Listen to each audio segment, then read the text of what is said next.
No, we don't adjust the spreaders for heavy or light air.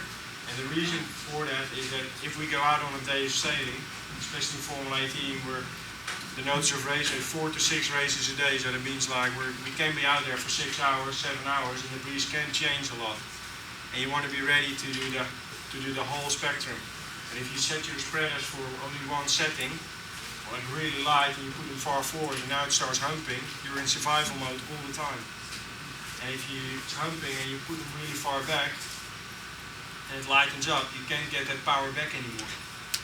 You change your diamonds though as the that's what we do. So you find like for most boats it's known, you have your spreaders at a certain angle, and you play with the diamond tension to pre-bend your mast more or less. And I like that way better anyway, because by tightening the diamonds you get more control of the mast, and the arms of the spreader are like a little, most of the time they're facing back. What happens if you want to control the sail and more pressure hits in the sail, and it wants to get fuller, it never wants to get flatter, it always wants to get round by that pressure. So by having control over the mast,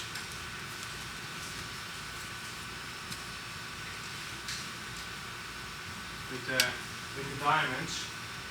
diamonds keep it pre-bended. If the mast starts to come backwards, it's actually giving more depth into the sail. So by adding more diamond tension, you make it that the actual sail can't pull the mast as far back, so you get more control over the sail. That's the same what we spoke about with the jib.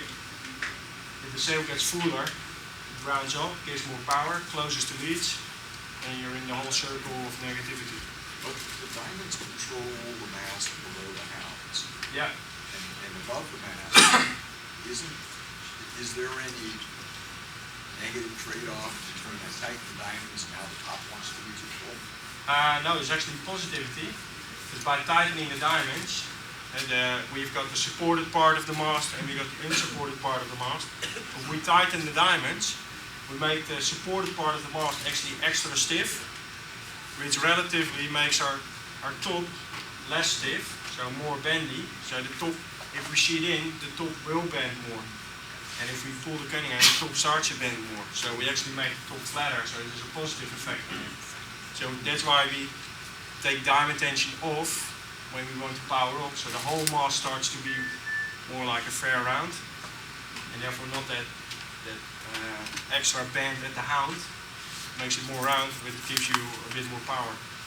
How much travel between light air and breeze do you move your diamond through? It's about, say, almost for all boats, its base setting is 38, except for the Capricorns. I think they use less because they've got wider spreaders. I think you use like a base of 36. 34. Sorry?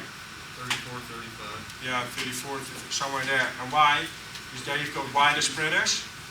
Because the spreaders are wider, the amount of load needed to keep the mast in column is less.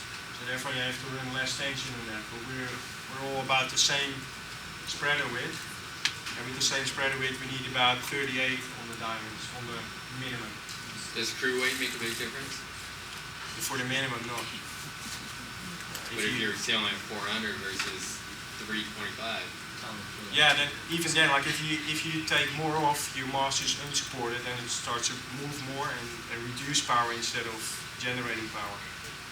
The mast will get too round, and it just, if you sheet in, the mast just sinks in.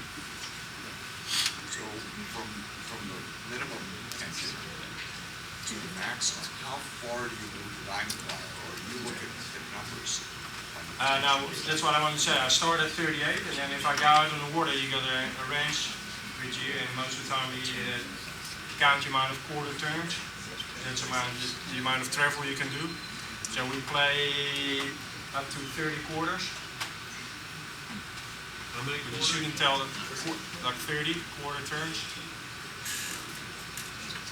Don't say that to the manufacturer. That'd be 7 out of 10. It's not linear.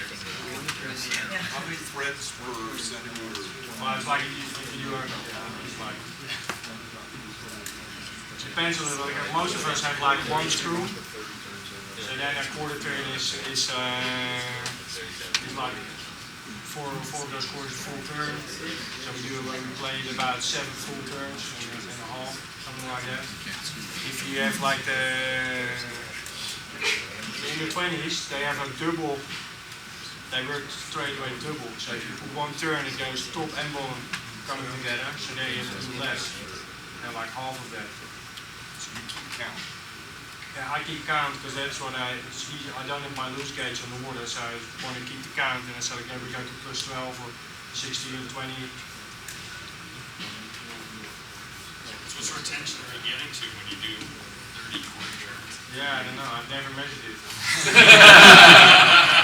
You don't want to know. Yeah, we can't tell it. It's classified.